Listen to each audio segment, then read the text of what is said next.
30 अक्टूबर 1984 का दिन था।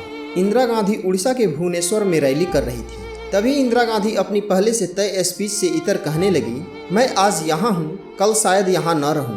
मुझे चिंता नहीं मैं रहूँ या न रहूँ, मेरा लंबा जीवन रहा है और मुझे इस बात का गर्व है कि मैं अपना पूरा जीवन अपने लोगों की सेवा में बिताया है। मैं अपनी आखिरी सांस तक ऐसा करती रहूंगी और जब मैं मरूंगी तो मेरे खून का एक एक कतरा भारत को मजबूत करने में लगेगा। इसके 24 घंटे बाद 31 अक्टूबर 1984 के दिन शाम को खबर आती है कि देश की प्रधानमंत्री इंदिरा गांधी नहीं रही। इंदिरा गांधी के ही 2 सिख गार्ड सतवंत सिंह और बेअंत सिंह ने उनकी गोली मारकर हत्या कर दी है। प्रधानमंत्री इंदिरा गांधी को उनके 2 सिख अंगरक्षक सतवंत सिंह और बेअंत सिंह ने 31 अक्टूबर 1984 को नई दिल्ली स्थित उनके आवास पर सुबह 9 बजे गोली मारकर उनकी हत्या कर दी। ये दोनों इंदिरा गांधी द्वारा चलाए गए ऑपरेशन ब्लू स्टार से कथित तौर पर नाराज थे। ऑपरेशन ब्लू स्टार एक भारतीय सैन्य अभियान था जो 1 से 8 जून 1984 के बीच किया गया था। पंजाब में सिख आतंकवाद अपने चरम पर था। इसका नेतृत्व जर्नैल सिंह भिंडरावाले कर रहा था, वो भी स्वर्ण मंदिर में बैठकर। 5 जून 1984 को उस वक्त की प्रधानमंत्री इंदिरा गांधी सिख आतंकवाद को खत्म करने के लिए ऑपरेशन ब्लू स्टार शुरू करने का आदेश दिया। ऑपरेशन में भिंडरावाला सहित कई की मौत हो गई और स्वर्ण मंदिर के कुछ हिस्सों को क्षति पहुंची। भारत सरकार के श्वेत पत्र के अनुसार 83 सैनिक मारे गए और 249 घायल हुए। 493 चरणपंथी या अन्य नागरिक मारे गए, 86 घायल हुए और 1592 को गिरफ्तार किया गया। इससे सिख समुदाय का एक बड़ा तबका इंदिरा गांधी से नाराज हो गया। कई प्रमुख सिखों ने या तो अपने पदों से इस्तीफा दे दिया या फिर विरोध में सरकार द्वारा दिए गए सम्मान को लौटा दिए। इस कार्रवाई की अनुमति देने के लिए तत्कालीन प्रधानमंत्री इंदिरा गांधी की भी काफी निंदा की गई। इंदिरा गांधी की हत्या प्रयास के डर से आसूचना ब्यूरो द्वारा सिखों को उसके निजी अंगरक्षक टुकड़ी से हटा दिया गया था। हालांकि गांधी की राय थी कि इससे उनकी सिख विरोधी छवि जनता के बीच मजबूत होगी और उनके राजनीतिक विरोधियों को मजबूती मिलेगी। अतः उन्होंने विशेष सुरक्षा दल को अपने सिख अंगरक्षकों को फिर से बहाल करने का आदेश दिया, जिसमें बेअंत सिंह भी शामिल थे। 31 अक्टूबर 1984 का दिन इंदिरा गांधी के लिए काफी बिजी शेड्यूल वाला दिन था। उन पर एक डॉक्यूमेंट्री बनाने पीटर उस्तिनोव आए हुए थे। दोपहर में पूर्व ब्रिटिश पीएम जेम्स कैलाहन के साथ मीटिंग तय थी। इसके बाद राजकुमारी एनी के साथ डिनर का प्रोग्राम था। 1966 में इंदिरा के प्रधानमंत्री बनने के बाद उनके डॉक्टर रहे कृष्ण प्रसाद माथुर कहते हैं कि वे इंटरव्यू के लिए तैयार हो रही थी। सुबह के 9 बजे थी। इंदिरा गांधी तैयार होने के बाद अपने घर 71 रोड से अपने ऑफिस एक अकबर रोड पर जाने के लिए उठी। यहाँ पर पीटर उस्तिनोव उनका इंतजार कर रहे थे। धूप से बचने के लिए कांस्टेबल नारायण सिंह एक छाता लेकर उनके बगल में चल रहे थे। उनके जस्ट पीछे उनके पीए आर.के. धवन और निजी सेवक थे। वह हमेशा की तरह काफी सुंदर दिख रही थी। उन्होंने इस दौरान ब्लैक बॉर्डर वाली केसरिया रंग की साड़ी पहनी थी और साड़ी के मैचिंग की ब्लैक सैंडल भी पहन रखी थी। उन्होंने अपनी बुलेट प्रूफ जैकेट नहीं पहनी थी। जैसे ही इंदिरा गांधी एक अकबर रोड को जोड़ने वाले विकेट गेट पर पहुंची, उन्होंने धवन के कान में कुछ कहा। गेट पर इंदिरा गांधी के सुरक्षा गार्ड सब इंस्पेक्टर बेअंत सिंह और संतरी बूथ पर constable Satwant Singh Sten gun लेकर खड़े थे। इंदिरा ने आगे बढ़कर बेअंत और सतवंत को नमस्ते कहा। इतने में बेअंत ने 38 बोर की सरकारी रिवॉल्वर इंदिरा गांधी पर तान दी।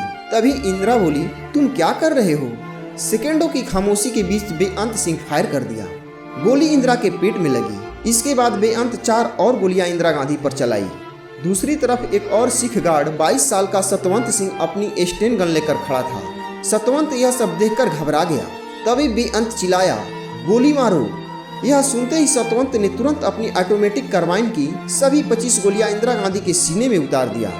धवन उस घटना को याद करते हुए कहते हैं कि सतवंत ने इंदिरा गांधी के जमीन पर गिरने के बाद भी फायरिंग जारी रखी। इस बीच धवन और अन्य सुरक्षाकर्मी खून से लथपथ इंदिरा की ओर भागे। बेअंत और सतवंत ने बिना किसी पछतावे के अपनी बंदूक को नीचे गिरा दी। बेअंत ने कहा, मुझे जो करना था मैंने कर दिया, अब आपको जो करना है वो करिए। इस घटना के बाद आईटीबीपी के जवान आ चुके थे। उन्होंने बेअंत और सतवंत सिंह को अपने कब्जे में ले लिया। इसी दौरान रहस्यमय तरीके से बेअंत सिंह को गोली मार दी गई और उसकी तुरंत मौत हो गई, जबकि सतवंत सिंह, जो कि उस समय 22 वर्ष के थे, को गिरफ्तार कर लिया गया। कुलदीप नैयर अपनी किताब एक जिंदगी काफी नहीं है में लिखते हैं, धवन ने एम्बुलेंस ड्राइवर को आवाज लगाई, लेकिन दूसरी तरफ से कोई आवाज नहीं आई। उन्होंने इधर उधर देखा, लेकिन कोई दिखाई नहीं दिया। प्रधानमंत्री के घर पर तैनात एम्बुलेंस का ड्राइवर उस वक्त चाय पीने के लिए बाहर गया था। अब धवन एम्बेसडर लाने के लिए कहते हैं। धवन और सुरक्षा कर्मी दिनेश भट्ट इंदिरा गांधी को एम्बेसडर के पिछली सीट पर लिटाते हैं। वहीं गोलियों की आवाज सुनकर सोनिया गांधी मम्मी मम्मी चिल्लाती हुई बाहर आई। इंदिरा गांधी की हालत देख वह उसी हाल में कार की पीछे की सीट पर बैठ गई और खून से लथपथ इंदिरा गांधी का सिर अपने गोद में ले लिया। कार 9:32 पर एम्स पहुंची। इमरजेंसी वार्ड का गेट खोलने और इंदिरा को कार से उतारने में 3 मिनट लग गए। डॉक्टरों की एक टीम फौरन वहां पहुंची। इस टीम में doctor Guleria, doctor MM Kapoor और डॉक्टर S बालाराम जैसे टॉपर सर्जन थे। एक डॉक्टर ने उनके मुंह के जरिए उनकी सांस की नली में एक ट्यूब घुसाई ताकि फेफड़ों तक ऑक्सीजन पहुंच सके और दिमाग को जिंदा रखा जा सके। 88 बोतल O- खून चढ़ाया गया था, जो उनके शरीर की सामान्य खून मात्रा का 5 गुना था। डॉक्टरों ने बताया कि गोलियों ने उनके लीवर के दाहिने हिस्से को छलनी कर दिया है। उनकी बड़ी आंत में 12 के करीब छेद हो गए थे और छोटी आंत को काफी नुकसान पहुंचा था। उनके एक फेफड़े में भी गोली लगी थी और रीढ़ की हड्डी गोलियों के असर से टूट गई थी। सिर्फ उनका हृदय सही सलामत था। उनके शरीर पर गोलियों के 30 निशान थे और 31 गोलियां इंदिरा के शरीर से निकाली गई। डॉक्टरों ने ECG करने के बाद 2:23 पर इंदिरा गांधी को मृत घोषित कर दिया, लेकिन सरकारी प्रचार माध्यमों ने इसकी घोषणा शाम 6 बजे तक नहीं की। धीरे धीरे यह खबर भी फैल गई कि इंदिरा गांधी को 2 सिखों ने गोली मारी है। शाम को अस्पताल से लौटते लोगों ने कुछ इलाकों में तोड़फोड़ शुरू कर दी। धीरे धीरे दिल्ली सिख दंगों की आग में झुलस गई। रात होते होते तो दिल्ली समेत देश के कई शहरों में सिख विरोधी दंगे भड़क गए। इंदिरा गांधी के शव को 1 नवंबर की सुबह दिल्ली के रास्तों से होते हुए 3 मूर्ति भवन ले जाया गया। उनके शव को सम्मान और जनता के दर्शन के लिए रखा गया। 3 नवंबर को राजघाट के पास उनका अंतिम संस्कार किया गया और इस स्थान का नाम शक्ति स्थल रखा गया। उनके बड़े बेटे और उत्तराधिकारी राजीव गांधी ने चिता को अग्नि दी। तो दोस्तों, ये थी इंदिरा गांधी की हत्या से जुड़ी कुछ खबर। अगर आपको इसके बारे में कुछ और जानकारी है तो आप हमारे वीडियो के कमेंट सेक्शन में लिखकर आप हमें ज़रूर बताएं। धन्यवाद।